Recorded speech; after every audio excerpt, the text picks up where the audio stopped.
Hello student, आज हम पढ़ेंगे क्लास थर्ड का व्याकरण का पाठ 4 संज्ञा। संज्ञा को नाउन भी कहते हैं।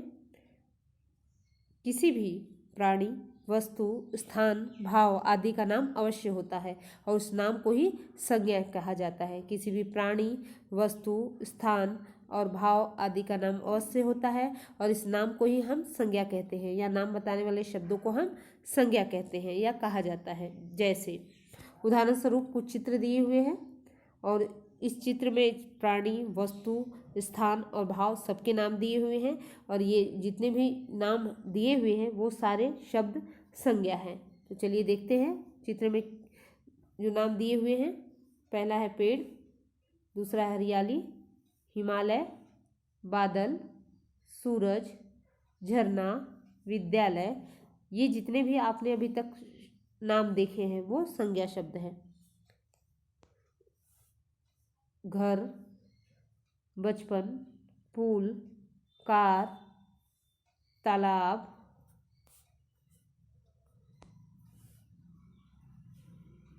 बत्तख, तालाब, बचपन, पानी। ये जितने भी शब्द अभी तक आपने देखे हुए हैं वो सारे शब्द संज्ञा शब्द हैं। इसी आधार पर परिभाषा देखिए संज्ञा की। किसी व्यक्ति, स्थान, जाति अथवा भाव का बोध कराने वाले शब्दों को संज्ञा कहते हैं। किसी व्यक्ति, किसी स्थान, जाति अथवा भाव का बोध कराने वाले यानी ज्ञान कराने वाले शब्दों को हम संज्ञा कहते हैं। तो पहले हम व्यक्ति के नाम देखते हैं। जितने भी ये व्यक्तियों के नाम हैं वो संज्ञा शब्द हैं।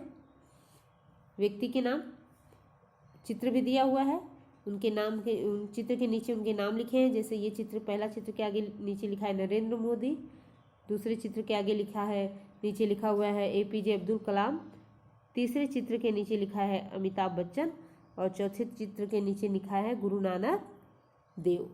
तो ये व्यक्तियों के नाम हैं, ये भी संज्ञा है। फिर है स्थानों के नाम। इस चित्र के नीचे देखिए लिखा है शिमला, स्थानों के चित्र दिए हुए हैं, उनके नाम दिए हुए हैं। इस चित्र के नीचे लिखा है कश्मीर और इस चित्र के नीचे लिखा है दिल्ली। तो ये स्थानों के नाम हैं, वो भी संज्ञा शब्द होते हैं। फिर है वस्तुओं के नाम। ये वस्तु है, वस्तुओं के चित्र दिए हुए हैं, फिर उनके नाम लिखे हैं। गुब्बारे, दूसरा चित्र है टोपी, तीसरा चित्र है पतंग और चौथा चित्र है पत्ता। ये जो वस्तुओं के नाम हैं वो भी संज्ञा शब्द हैं। उसके बाद दिया है भाव के नाम। ये भाव के नाम भी संज्ञा होते हैं। यहाँ देखिए चित्र दिया है मोटापा, इस चित्र में दिया है सुंदरता, इस चित्र में दिया है बुढ़ापा और इस चित्र में दिया है मित्रता। ये सारे भाव के नाम हैं और ये भाव भी संज्ञा कहलाते हैं। यह भाव के नाम भी संज्ञा शब्द कहलाते हैं। उपरोक्त सभी शब्द संज्ञा शब्द हैं। जितने भी शब्द आपने देखे, व्यक्ति के नाम हो, वस्तु का नाम हो, स्थान का नाम हो या भाव का नाम हो, ये सारे जितने भी नाम हैं वो संज्ञा शब्द हैं। अब संज्ञा के भेद देखिए। यहाँ हेडिंग है संज्ञा के भेद। संज्ञा के मुख्य रूप से 3 भेद होते हैं। संज्ञा के मुख्य रूप से कितने भेद होते हैं? 3। तो तीनों भेदों के देखते हैं। संज्ञा के कितने भेद होते हैं? ये रहा संज्ञा। संज्ञा का पहला भेद है जाति व्यक्तिवाचक संज्ञा। पहला भेद है व्यक्तिवाचक संज्ञा, दूसरा भेद है जातिवाचक संज्ञा और तीसरा भेद है भाववाचक संज्ञा। तो संज्ञा के मुख्य रूप से 3 भेद होते हैं। पहला है व्यक्तिवाचक संज्ञा, दूसरा है जातिवाचक संज्ञा और तीसरा है भाववाचक संज्ञा। तो हम इन तीनों संज्ञाओं को अलग अलग देखते हैं। तो किसे व्यक्तिवाचक संज्ञा कहते हैं, किसे जातिवाचक संज्ञा कहते हैं और किसे भाववाचक संज्ञा कहते हैं। तो पहले हम देखेंगे व्यक्तिवाचक संज्ञा। तो पहला है व्यक्तिवाचक संज्ञा। जिन शब्दों से किसी विशेष व्यक्ति, वस्तु या स्थान का बोध होता है उन्हें व्यक्तिवाचक संज्ञा कहते हैं। यानी जिन शब्दों से किसी विशेष व्यक्ति का बोध हो या विशेष वस्तु का बोध हो या विशेष स्थान का बोध हो उन्हें व्यक्तिवाचक संज्ञा कहते हैं। उदाहरण स्वरूप दिया हुआ है, देखिए ये नदी का विशेष नाम गंगा, यहाँ इमारत का विशेष नाम कुतुब मीनार और यहाँ फिर एक इमारत का विशेष नाम ताज महल। तो किसी विशेष व्यक्ति का नाम हो, जैसे आपने भी चित्र में नरेंद्र मोदी का चित्र देखा था, और अमिताभ बच्चन जी का चित्र देखा था। तो इन ऐसे विशेष व्यक्ति के नाम होते हैं जो वो होते हैं व्यक्तिवाचक संज्ञा। या किसी लड़के का नाम, जैसे किसी बच्चे का चित्र देख के और उसके नीचे अगर अमन लिख दिया गया है, या लड़की का चित्र देख के मीरा लिख दिया गया है, तो वो भी व्यक्तिवाचक संज्ञा होंगे। दूसरा देखिए,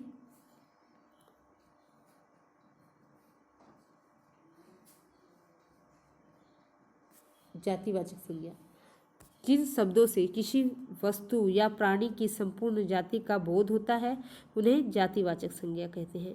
जिस शब्दों से किसी वस्तु, प्राणी के अंतर्गत आपका चाहे पशु हो, पक्षी हो, जानवर हो, इंसान हो, सभी आ जाएंगे, कि संपूर्ण जाति का बोध होता है, यानी उस शब्द से उसके पूरे संपूर्ण जाति या संपूर्ण वर्ग का बोध होता है, या पूरे समूह का बोध होता है, ज्ञान होता है हमें उस शब्द से, तो उसे हमें उस शब्द को हम जातिवाचक संज्ञा कहते हैं। उदाहरण स्वरूप दिया हुआ है, जैसे चित्र के माध्यम से आपको समझने के लिए, कार, लड़का, घोड़ा और पेड़।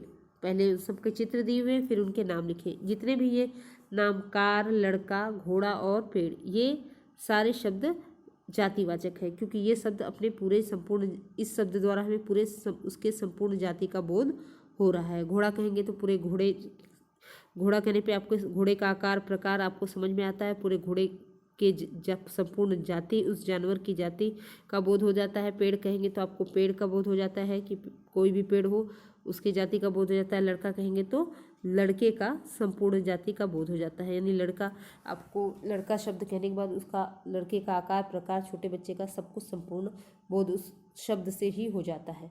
तो इस तरह से ये हो गया जातिवाचक संज्ञा। उसके बाद देखेंगे भाववाचक संज्ञा। जिन शब्दों से किसी व्यक्ति के गुण, दोष, दशा या स्वभाव का पता चले उन्हें भाववाचक संज्ञा कहते हैं। जिन शब्दों से किसी भी व्यक्ति या किसी भी प्राणी के गुण, दोष पता चले, व्यक्ति प्राणी दोनों आ जाएंगे उसमें, किसी भी व्यक्ति या प्राणी के गुण पता चले, या उसका दोष पता चले, या उसका दशा किस हाल में है, या उसका स्वभाव कैसा है, ये पता चले, तो उसे हम भाववाचक संज्ञा कहते हैं। प्राणी के अंतर्गत पशु, पक्षी, जानवर, इंसान सब आ जाएंगे। कुछ उदाहरण दिए हुए हैं चित्र के द्वारा आपको समझने के लिए। ये है एक बच्चे का दशा या अवस्था कह सकते हैं, बचपन। चित्र दिया है प्यासा। फिर है एक दशा या अवस्था, बुढ़ापा। और ये है गुण, हरियाली। तो किसी भी व्यक्ति या प्राणी का गुण, दोष पता चले, दशा पता चले उस शब्द से, स्वभाव पता चले, तो ये सारे शब्द वे भाववाचक संज्ञा कहलाते हैं। तो ये हो गया भाववाचक संज्ञा। आगे देखिए, इस पाठ से हमने क्या सीखा? दो महत्वपूर्ण चीज़ें हमने सीखी है इस पाठ से। पहला है, किसी व्यक्ति, वस्तु, स्थान, प्राणी व भाव के नाम को संज्ञा कहते हैं। आपने ये सीखा कि किसी भी व्यक्ति का नाम हो, किसी भी वस्तु का नाम हो, किसी भी जगह का नाम हो, किसी भी प्राणी यानी जानवर, पशु, पक्षी, फल, फूल, नदियाँ, देश, शहर के नाम, या भाव के नाम, हंसना, रोना, बुढ़ापा, गुण के नाम, बुरा है, ईमानदारी है, अच्छाई है, सारे नाम संज्ञा होते हैं। उसके बाद दूसरा पॉइंट आपने सीखा, संज्ञा के 3 भेद होते हैं। पहला है व्यक्तिवाचक संज्ञा, इसमें व्यक्ति विशेष या प्राणी विशेष या वस्तु विशेष या स्थान विशेष का नाम दिया होता है। जातिवाचक यानी वो शब्द पूरे अपने संपूर्ण जाति का पहचान कराता है, बोध कराता है उस शब्द से। और भाववाचक संज्ञा, जिसमें किसी भी व्यक्ति या प्राणी का गुण, दोष पता चले, अवस्था पता चले, स्वभाव पता चले, तो वो शब्द भाववाचक संज्ञा कहलाते हैं। तो इस तरह से 3 भेद होते हैं, व्यक्तिवाचक संज्ञा, जातिवाचक संज्ञा और भाववाचक संज्ञा। ये इसके बाद देखेंगे अभ्यास कार्य। दिए गए प्रश्नों के उत्तर दीजिए। दिए गए प्रश्नों के उत्तर दीजिए। प्रश्नोत्तर है। पहला है, संज्ञा किसे कहते हैं? संज्ञा किसे कहते हैं आपने परिभाषा के रूप में भी दिया है, अभी बार बार आपने इसको पढ़ा है, तो उसी का उत्तर हम यहाँ लिखेंगे कि किसी व्यक्ति, स्थान, जाति अथवा भाव का बोध कराने वाले शब्दों को संज्ञा कहते हैं। तो यहाँ हम उत्तर लिख देंगे। दूसरा प्रश्न है, संज्ञा के कितने भेद होते हैं? नाम लिखिए। तो उत्तर यहाँ लिखेंगे। संज्ञा के 3 भेद होते हैं। पहला है व्यक्तिवाचक संज्ञा, ये। दूसरा है जातिवाचक संज्ञा, ये। और तीसरा है भाववाचक संज्ञा, ये। तो इस तरह से ये दोनों प्रश्न उत्तर आपको अपने नोटबुक में कर लेने हैं, पूरे कर लेने हैं। उसके बाद देखिए प्रश्न संख्या 2। नीचे दिए गया संज्ञा शब्दों के सामने संज्ञा के भेद का नाम लिखिए। यानी संज्ञा शब्द दिए गए हैं, उनके भेद के नाम लिख रहे हैं। नीचे दिए गए संज्ञा शब्दों के सामने संज्ञा के भेद का नाम लिख रहा है। ये है शब्द सफलता और ये है भाववाचक संज्ञा। हम लिख देंगे भाववाचक संज्ञा। दूसरा है पक्षी, ये है जातिवाचक संज्ञा। पहला है भाववाचक संज्ञा और दूसरा है जातिवाचक संज्ञा। उसके बाद है महात्मा गांधी, यह है व्यक्तिवाचक संज्ञा। यह है व्यक्तिवाचक संज्ञा। चौथा है बुढ़ापा, यह है भाववाचक संज्ञा। तो इस तरह से ये प्रश्न हल होगा। एक बार फिर से देख लेते हैं। पहला है सफलता, यह है भाववाचक संज्ञा लिखा है। दूसरा है पक्षी, यह है जातिवाचक संज्ञा। तीसरा है महात्मा गांधी, यह है व्यक्तिवाचक संज्ञा। और चौथा है बुढ़ापा, यह है भाववाचक संज्ञा। इस तरह से ये प्रश्न हल हो जाएगा। प्रश्न संख्या 3, सही विकल्प के आगे सही का चिन्ह लगाइए। टिक द करेक्ट ऑप्शन है ये, तो सही विकल्प देखना है और उस पर टिक लगाना है। तो चलिए ये प्रश्न हल करना शुरू करते हैं।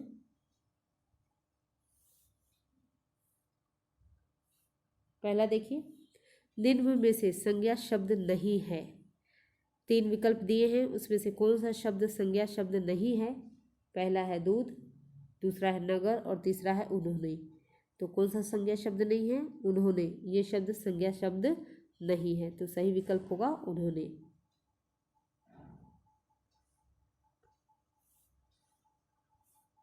दूसरा देखिए, निम्न में से संज्ञा शब्द है। इसमें संज्ञा शब्द है, पहला है दशा, दूसरा है पर्वत और तीसरा है पढ़ना। तो इसमें संज्ञा शब्द है पर्वत, तो पर्वत के आगे टिक लगा लेंगे हम। ये प्रश्न हल हो जाएगा।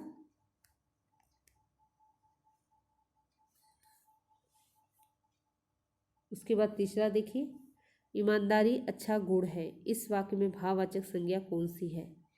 तो ईमानदारी अच्छा गुण है, इस वाक्य में भाववाचक संज्ञा कौन सी है? पहला विकल्प है अच्छा, दूसरा विकल्प है गुण और तीसरा है ईमानदारी।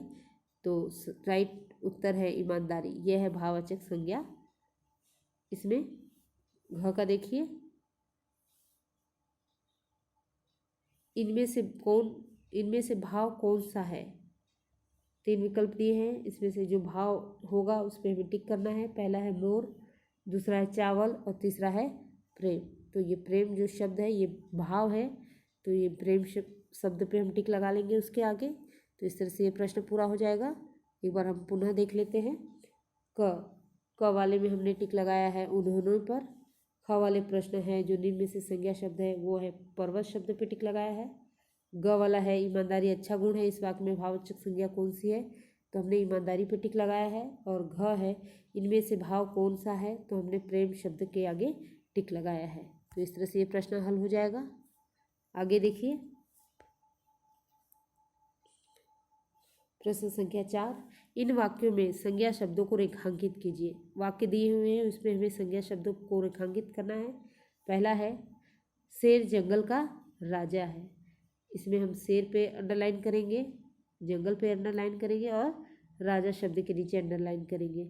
ये तीनों संज्ञा शब्द है। ख वाला भी देखिए, मेरे चाचा जी दिल्ली में रहते हैं, ये वाक्य है, तो उसमें हम चाचा जी पे अंडरलाइन करेंगे, फिर दिल्ली पे अंडरलाइन करेंगे।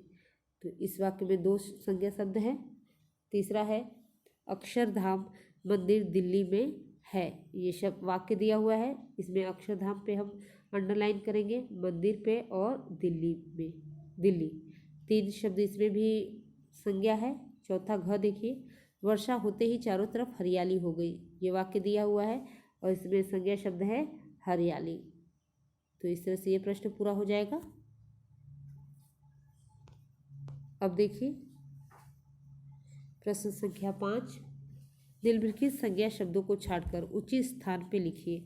यह है संज्ञा शब्द जो आपको दिए हुए हैं और इन्हें छांटना है, छांट के लिखना है। पहला ये व्यक्ति पे छांटना है, वस्तु, स्थान और भाव, ये 4 कॉलम दिए हुए हैं और इन शब्दों को सही जगह पे, अगर व्यक्ति है तो व्यक्ति वाले में, वस्तु है तो वस्तु वाले में, स्थान है तो स्थान वाले में और भाव है तो भाव वाले कॉलम में हमें लिखना है। तो चलिए इस प्रश्न को हल करना शुरू करते हैं। पहले हम व्यक्ति वाला देखते हैं। व्यक्ति वाले में पहले हमने लिखा है सचिन, दूसरे में मदर टेरेसा, तीसरे में अमिताभ बच्चन, चौथे में राहुल और पांचवें में रमन। वस्तु वाले में देखिए, वस्तु में हमने पहले लिखा है कुर्सी, दूसरा लिखा है कंप्यूटर, तीसरा है पुस्तक, चौथा है फल और पांचवा है फूल।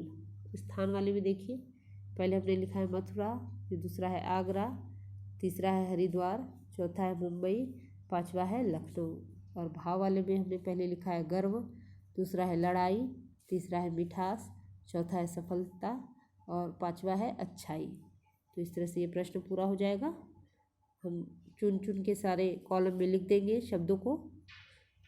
उसके बाद देखिए प्रश्न संख्या 6, चित्रों को देखकर नीचे दिए गए रिक्त स्थानों में संज्ञा शब्द लिखिए। चित्र देख के हमें खाली स्थान को भरना है और संज्ञा शब्द यानी इन चित्रों के नाम लिखने हैं हमें।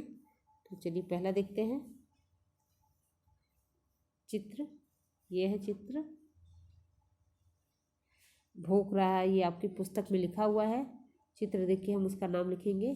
चित्र देख के हमने लिखा नाम कुत्ता और वाक्य बनेगा कुत्ता भौंक रहा है। ये हो जाएगा इस तरह से। दूसरा देखिए, ये है चित्र।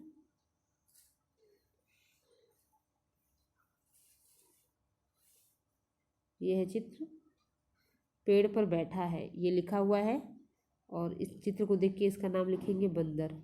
तो वाक्य बनेगा बंदर पेड़ पर बैठा है।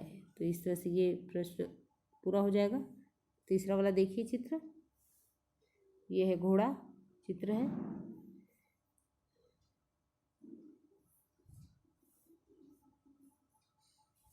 दौड़ रहा है, ये लिखा हुआ है और यहाँ हम चित्र लिख देंगे, चित्र देख के नाम लिखेंगे घोड़ा। तो वाक्य बनेगा घोड़ा दौड़ रहा है। तो इस तरह से ये तीनों हो जाएगा। नीचे देखिए,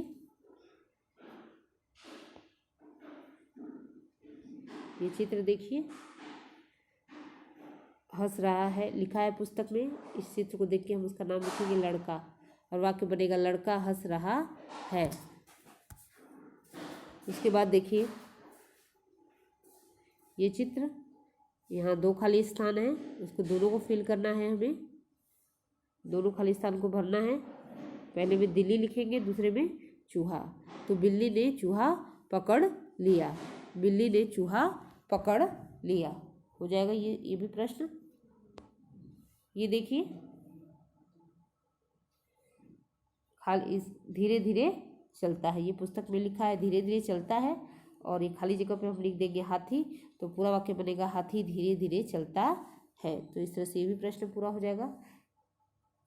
तो हमने समस्त पाठ भी पढ़ लिया है संज्ञा वाला और समस्त पुस्तक अभ्यास भी पूर्ण कर लिया है।